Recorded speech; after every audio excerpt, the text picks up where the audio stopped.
Continuamos, queridos amigos, en El Don de la Fe. Estamos hablando hoy del tema del Adviento que inicia hoy domingo. Y siempre, aunque pasa un poco inadvertido, dentro del tiempo del Adviento cae la memoria litúrgica de San Nicolás de Bari, quien fuese obispo de Mira en Turquía, que se celebra el 6 de diciembre. En San Nicolás, quien como obispo gustaba de obsequiar juguetes a los niños, se inspiró la figura de Santa Claus.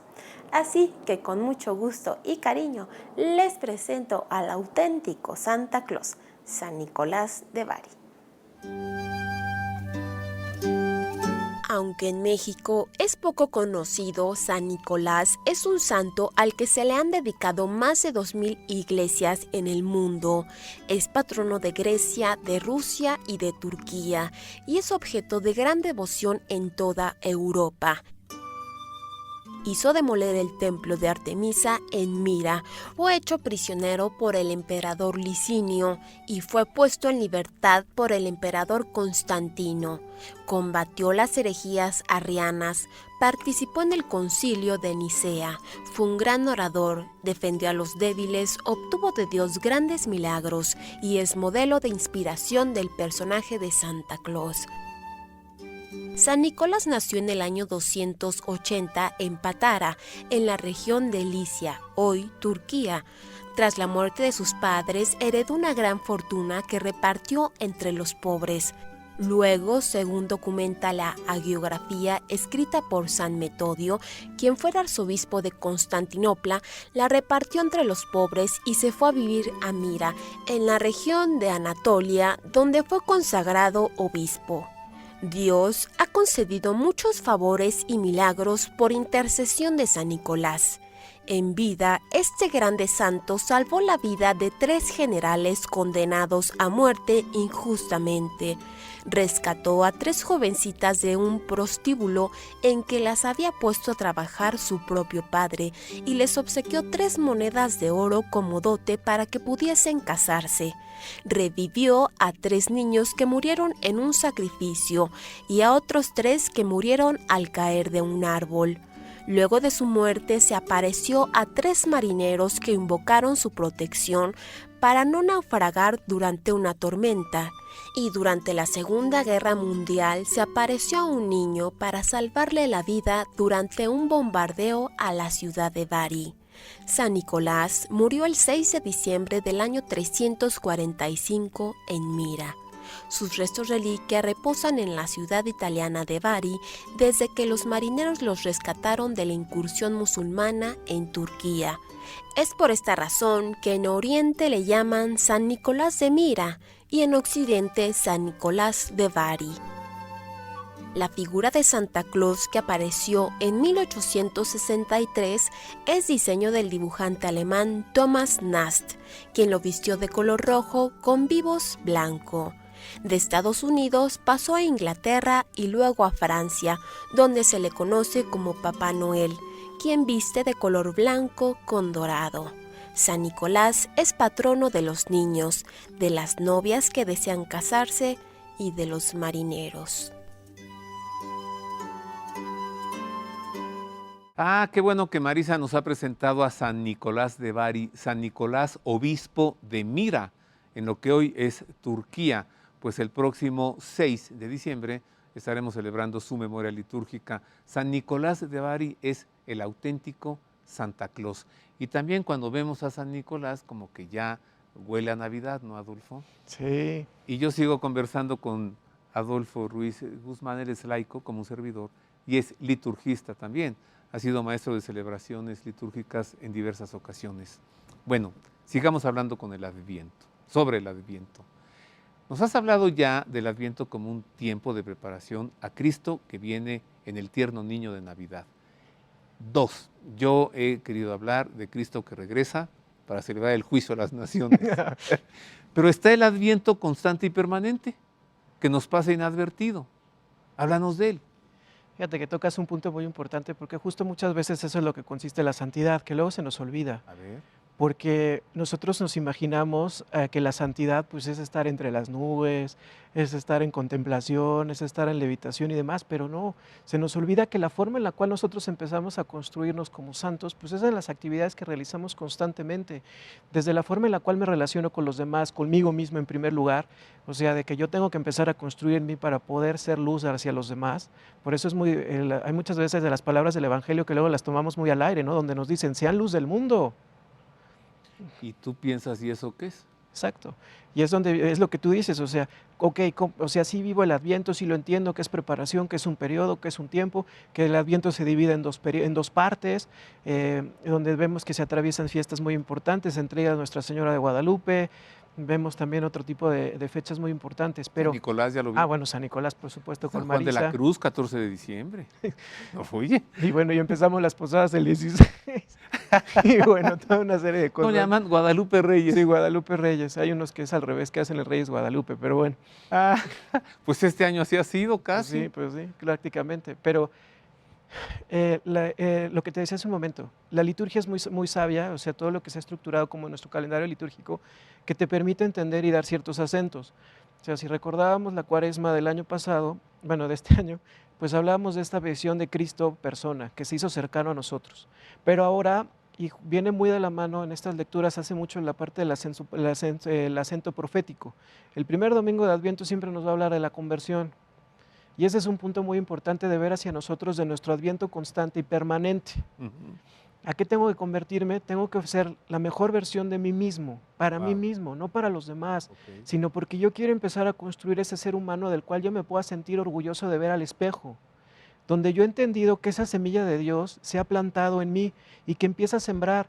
A mí me gusta muchísimo, ya hablando de dimensiones muy teológicas y dimensiones un poco más elevadas, pues ves cómo empieza el Evangelio de Juan y en el principio era la palabra. Y a mí me gusta pensar, ¿cuál es esa palabra que Dios quiere pronunciar a través de mí a los demás? Pero tengo que escarbarle, tengo que encontrar esa forma, eso que está plantado en mi corazón, para yo darme cuenta cómo puedo ser una caricia y una palabra de Dios en medio de este mundo, que lo que tú decías y lo que hemos dicho, que está tan necesitado de tener esas razones de la esperanza. Yo cómo puedo llegar y decirle, y decirle a una persona, demostrarle que el amor de Dios existe, como comentábamos, a tantas víctimas del COVID, a todas las personas que se han quedado aquí. Tristemente falleció un conocido mío, un amigo, donde te decía, no le tocaba. Pues sí, pero a lo mejor ese era el plan de Dios, y esa es la parte de la fe, y esa es la parte complicada. O a lo mejor fue arrebatado. Exacto, y eso es lo que te dicen librarlo mucho. de la tribulación. Es muy fácil decirlo, sobre todo cuando no lo has experimentado, o sea, ese tipo de dolores. Pero ahí está la parte donde nosotros tenemos que tener ese don de la fe, donde nosotros tenemos que tener esa visión de esta conversión, de entender que a todos los días estoy en las manos del Señor.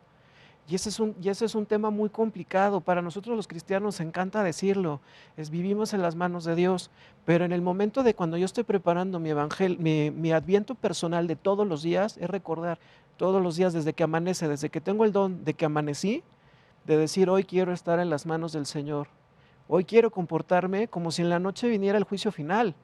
Porque a mí una cosa que a mí me dijeron cuando yo estaba estudiando la parte de teología sacramental y en particular de la de confesión, donde te decía una cosa que a mí me pegó muchísimo durante toda mi vida, que no hay noche donde no haga un acto de contrición, porque nos decía muchísimo el Padre, ustedes no saben si esa puede ser su última confesión en el día o en su vida. El Adviento, repito, insisto, en el Adviento celebramos 3 Advientos. Previo a Cristo en Navidad. Cristo que viene todos los días de nuestra vida y como decía Adolfo, ¿qué vamos a hacer con Él? Yo agrego, ¿qué vamos a hacer con el niño de la Navidad? ¿Qué vamos a hacer con Cristo que está en mi vida hoy? ¿Y qué vamos a hacer con Cristo que está por regresar? El Adviento tiene un espíritu. ¿Cuál es el espíritu del Adviento? Toda la mística de la esperanza cristiana se resume y culmina en el Adviento, así como la esperanza del Adviento invade toda la vida del cristiano, la penetra y la envuelve.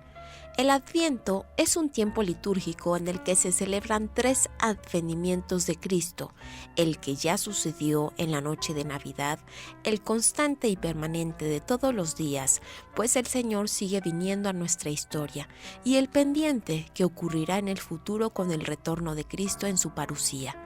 La liturgia de las primeras semanas del Adviento subrayan el aspecto escatológico de la espera que se abre hacia la parucía final, en tanto que en la última semana la liturgia centra su atención en el acontecimiento histórico del nacimiento del Señor, actualizado sacramentalmente en la fiesta de la Navidad. La liturgia del Adviento se abre con la visión apocalíptica de los últimos tiempos a fin de atender la edificación de un mundo mejor, más justo y pacífico, que vaya madurándose y preparándose positivamente a su transformación definitiva y total al final de los tiempos. Entre el acontecimiento histórico del nacimiento de Cristo y la profecía aún no cumplida de su retorno, el Señor sigue presente en la Iglesia y en el mundo, y prolongará su presencia hasta el final de los tiempos. Cristo está presente, pero su presencia no es aún total ni definitiva hasta que suceda la reconciliación universal al final de los tiempos. Así, el Adviento nos sitúa entre el ya de la encarnación y el todavía no de la plenitud escatológica. La vivencia histórica del Adviento se nos presenta en 3 personajes: el profeta Isaías, que medita la espera del rey Mesías; Juan Bautista, cuyas palabras de invitación a la conversión cobran actualidad para nuestro tiempo; y la Virgen María, Madre de Dios, en quien culmina y adquiere una dimensión maravillosa toda la esperanza mesiánica. En el Adviento, la espera continúa hasta el final de los tiempos, y hasta entonces Isaías, Juan Bautista y la Virgen María seguirán siendo los grandes modelos de la esperanza, y en ellos seguirá expresándose el clamor de la humanidad ansiosa de Dios.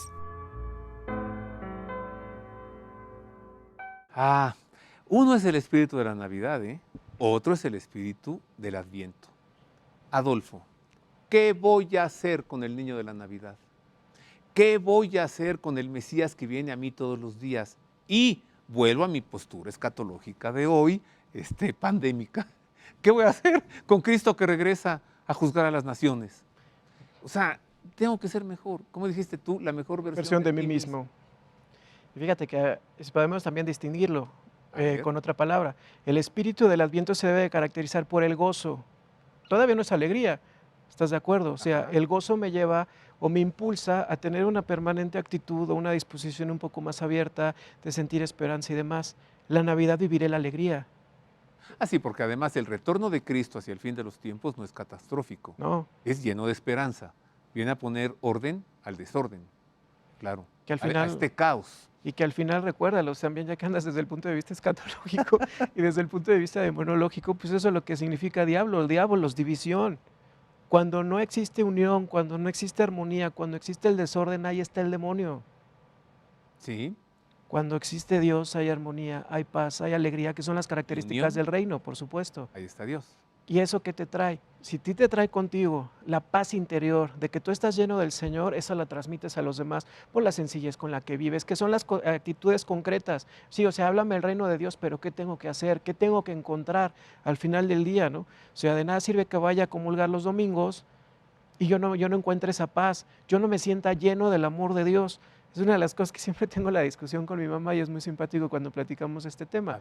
Porque cuando me dice, o sea, ¿cómo puedes hablar del Señor si hay muchas circunstancias en las cuales pues no entiendes lo que sucede? O sea, a lo mejor puedes experimentar en tu vida que no has sido amado, pero el tema que no has sido amado es porque no has descubierto lo que decía hace rato, esa palabra que Dios te ha puesto en ti, en el corazón, para darte cuenta de que tienes los motivos de ser feliz porque existes. ¿Pero qué es lo que te dice tu mamá?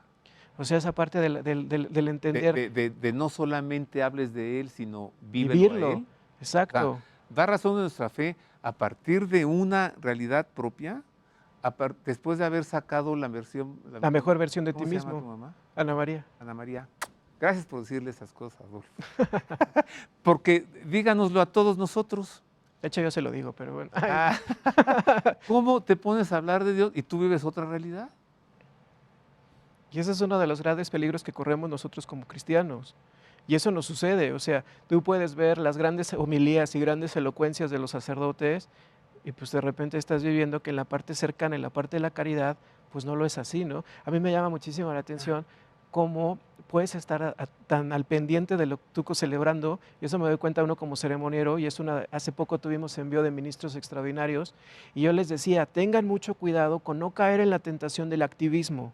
¿Qué Ajá. quiero decir con esto? Que durante las celebraciones y ya vienen las ofrendas, y ya que las lecturas, ya leyó mal y demás, porque en vez de disfrutar la misa, la celebración, pues vas a estar en todo menos en misa. Y a mí Ajá. me llama muchísimo la atención, eso yo lo veo mucho como ceremoniero, cuando el celebrante está al pendiente de que la puerta, de que ya vienen los lectores, concéntrate por favor en celebrar la misa, porque eso no se lo han dicho mucho a las personas, pero si un sacerdote no consagra con la intención la misa no es válida. Bueno, esto que nos decías de tu mamá y tú, es creo que la diferencia entre el deber ser y el ser. Entonces, al hablar de Cristo podemos hablar del así deben ser las cosas, pero ya cuando lo vives, entonces ya puedes hablar a partir del ser. O sea, proclamar a Cristo a partir de una experiencia propia. Y Y eso, esto los místicos, ¿eh? Los místicos no nos hablan de Dios, nos habla de su experiencia de Dios. Y tú ya vas para místico, pero no, le vas a decir pero a tu mamá, todavía le falta, señora, pero ahí va. no, pero es que eso es lo que te digo, cuando tú tienes esa experiencia tan fuerte, tan transformadora, que el Adviento ahorita es una oportunidad maravillosa de lo que decías desde el punto de vista escatológico, y hoy que si ya fuimos a misa, ya escuchamos la lectura donde te habla de la conversión, donde te dicen velen y estén preparados, tú te das cuenta que incluso el temor de Dios hasta tiene sentido para ti, porque no es el miedo, el temor de que te va a caer un rayo que te va a partir en dos porque hiciste algo malo, sino es mi miedo a separarme de esa fuente de amor inagotable, donde yo encuentro el sentido de mi vida, donde yo encuentro que las dificultades incluso pueden tener hasta cierta explicación, donde yo encuentro el motivo de mi vida. A mí el otro día tuvimos la participación en la Semana de la Educación Financiera, va a decir que vine al caso, ¿no? Pero yo le decía a los jóvenes que me estaban escuchando, pues ya ves con estos medios virtuales, a mí me gusta muchísimo una cosa que dijeron y que aplica para todo, a mí Sí. me gustaría aplicarlo más para el cristianismo, cuando te dicen que envejecemos cuando perdemos nuestros ideales. A mí me gustaría aplicarlo, decirle, cuando tú pierdes tu relación con el Señor, pierdes todo el sentido de tu vida y tu vida es vacía. Sí, porque si no, ¿con cuál criterio te quedas? Con el tuyo. ¿Ya has alcanzado la madurez para tener un criterio propio? Wow. Y creo que ni siquiera en la muerte, ¿eh? Wow. A ver, yo tengo que aprovechar la presencia de este liturgista para que nos hable de las lecturas que tendremos en la Santa Misa en estos 4 domingos, para que vea usted cómo algunas lecturas apuntan al niño de Belén y otras lecturas apuntan al Dios victorioso, al Cristo Rey que regresa a nuestro mundo. Pero antes de hacer una pausa, me preguntaba una señora, oye, ¿las velas de la corona deben ser 3 rosas y una morada o dos, o sea, de cualquier color? Es igual, pero que sirvan para algo, no es decorativa. Después de una pausa volvemos para hablar de la corona de Adviento.